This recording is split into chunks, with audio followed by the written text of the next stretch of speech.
I have to get my stack ready. Everyone knows, gotta get that stack thumbnail. Luckily, in this video, we're gonna be talking about classics. So I have a nice, tall stack.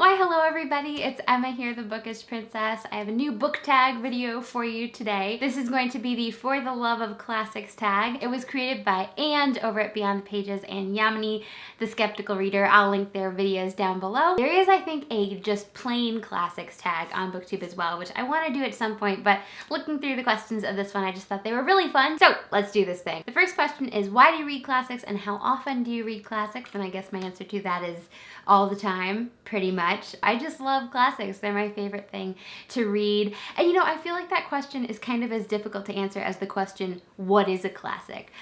Because that is like, I feel like has been debated and will be debated forever. But that's part of the beauty of a classic. Classics defy genre. It's not just fiction, it's not just history, it's not just psychology or whatever genre it would normally be classified in. And I think that's so great because sometimes when you have these genres or when you have these easy labels to slap on things, you stop thinking about the thing itself. Like, you know, you stop paying attention to it and you don't get as deep into it. So I love that classics challenge us to look beyond genre. They challenge us to put aside the ists and the isms and just, you know, meet the book where it stands. So that's one thing I love about classics and one reason I like to read them. Another is that, of course, they do transport you to another time. It's so cool to be able to essentially have a conversation with someone who lived hundreds and hundreds of years ago. Jane Austen lived 200 years ago, but she's one of my best friends. So it's almost like time travel is possible when you open a classic. Also, I love that classics always lead you to other classics. When you read a great book, it always gives you another great book to read. Because in a way, it's like they're all in conversation with each other. You know, great authors, I feel like, are often great readers. So they are responding and reacting to things they've read in other books. They're quoting things. They're, you know, talking about other authors. There are lots of references to other books and authors in Jane Austen, although I feel like they're so subtle that, like, you miss them the first maybe 10 times you read a Jane Austen book, and then you're like, oh, I didn't know Jane Austen had some Shakespeare here, or Jane Austen had, you know, some this poet or that poet. So anyway, I'm gonna try as hard as I can not to make this a For the Love of Jane Austen classics tag, because that could happen really easily. All right, second question. What is a period / country / culture that you haven't read many classics from and would like to? I do love Brit Lit, and of course I love Jane Austen, and I love like her kind of time period because I like to read the authors that influenced her and that she loved. In college, I think the syllabus had like a lot of things from a lot of different countries, like the Greeks and the Romans, the philosophy, the poetry, all the little fragments we have. I think it's really cool to go back that far and read those and just, I don't know, all of them basically. I've read like The Way of Lao Tzu and Confucius. I'd like to read more from the Far East. I think that'd be pretty cool. I've read a fair number of Russians, but yeah, see, with classics, your sort of TBR just grows and grows and grows. You find one time period that really interests you, that you really like, so you want to read all of those, but then you also want to like go and read all the rest of them. So gosh, that's an impossible question. Question number 3 is, which modern book do you think will be a classic in 100 years' time? The one I picked for this is Gilead by Marilynne Robinson. This is actually a trilogy. Gilead is the first. There's also Lila and Home. I really liked Lila as well. But this, the original, I think is the best. Marilynne Robinson is just a gorgeous writer, and I think this book definitely deserves to be a classic. Next up, we have, what was the last classic you read? So I actually just finished, it was called Country Notes in Wartime. It's by Vita Sackville-West. I think she would count as a classic author, right? She's good buddies with Virginia Woolf there. I picked this up kind of randomly at the library. A lot of like country farming sort of wisdom, and was just, oh my gosh, so good. I've also been reading Edith Wharton's letters. Question 5 is, what is the first classic you ever read? Pride and Prejudice, I remember reading when I was about 10, and I really enjoyed picking that up for the first time. I'm trying to think. Other than that, what the first classic was. I definitely remember being read this one when I was very young. It's The Little White Horse by Elizabeth Goudge. Just a couple weeks ago I did a video all about Elizabeth Goudge. I definitely think this is a classic. It was awarded the Carnegie Medal as Outstanding Children's Book, but honestly it's enjoyable at any age, just so magical. Love the writing, love the characters, they're all so interesting. I remember it was so cool too when I later picked it up and read it for myself, because my mom actually read this out to us as a bedtime story when I was really little. So I remember having it read to me, and then it was cool to, like, you know, pick it up and read it for myself. Favorite classic book cover. So actually I'm gonna go with this book, A Writer's Diary, being extracts from the diary of Virginia Woolf. This is actually the Persephone edition, and it does have a lovely gray cover. I love the Persephone book covers, but the end covers of this book, which isn't that such a cool design, this is actually from the original cover of A Writer's Diary that was published by Hogarth Press, which was the publishing company Virginia Woolf and her husband owned. And I came across the original cover on the internet the other day. I'll have to put the picture here.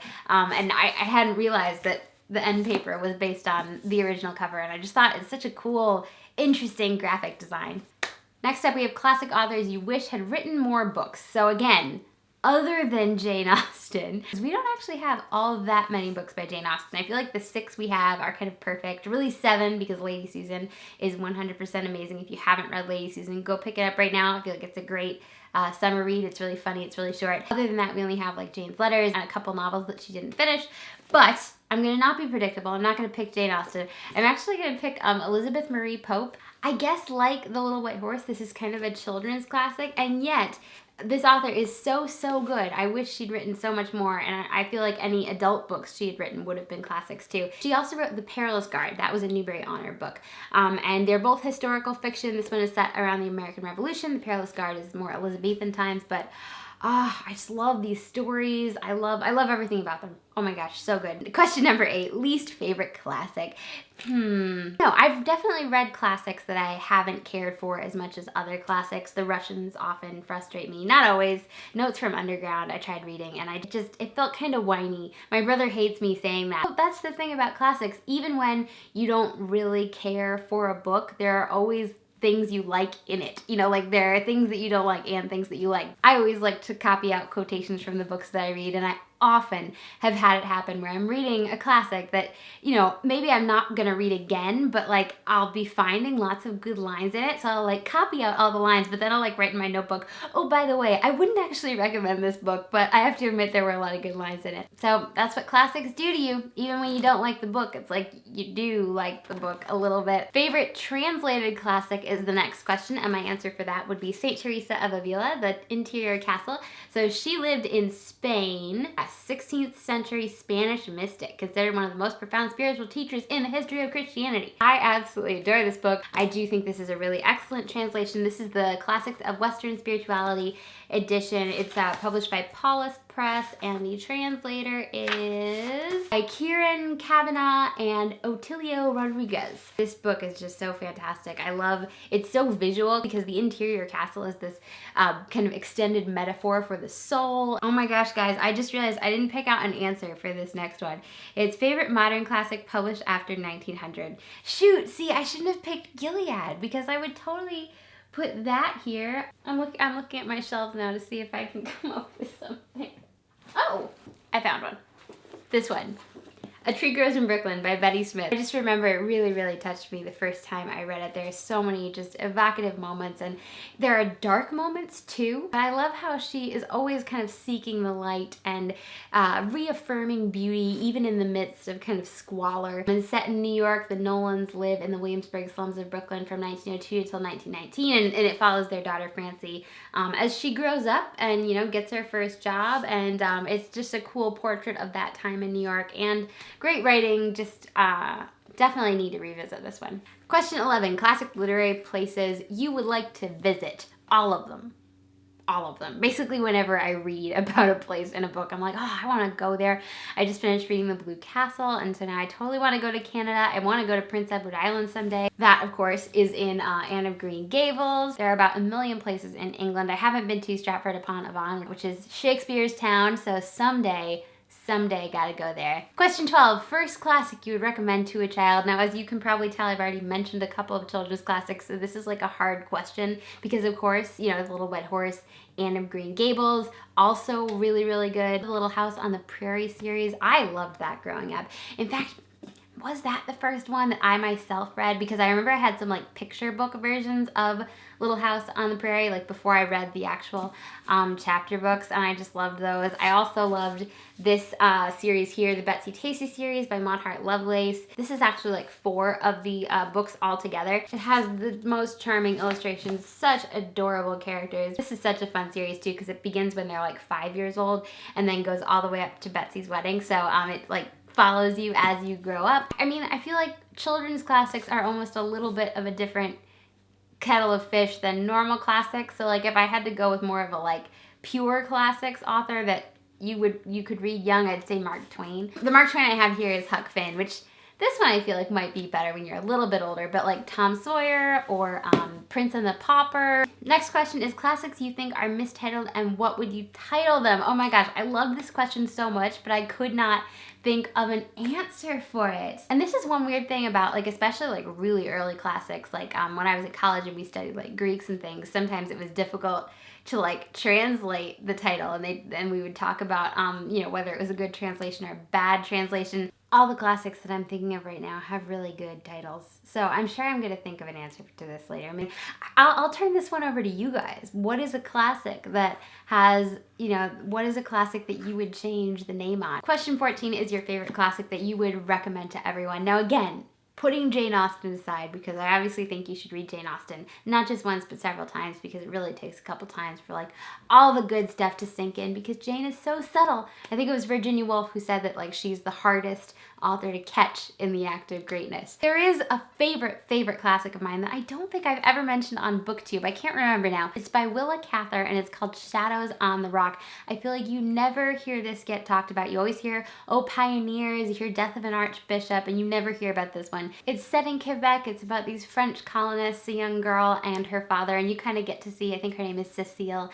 grow up. I just love this book. I actually don't own it yet because I don't see it very often. I feel like whenever I'm in a bookstore, I'll like take a look at Willa Cather and I never find the Shadows on the Rock. So I'll see if I can find one and link it down in the description along with the other books I've mentioned. And I'll probably order it myself because I need to have that on my shelf. It's such a good book. All right, you guys, so we reached the end. The last question is, of course, who do you tag? Honestly, I'm not sure who to tag because I feel like when I was getting ready to do this tag and like looking up the questions, I was finding all sorts of new channels who'd done this tag that I hadn't even heard of before. So that was really exciting, but of course I can't tag them because they've already done it. I'm the worst at tagging. I'm never sure who's done what, and it can feel a little bit like a middle school volleyball, like I pick you, who's gonna be the last to get picked. So basically, you should totally just do this tag if it sounds like your kind of thing, and you can go ahead and say I tagged you, all right? You're it.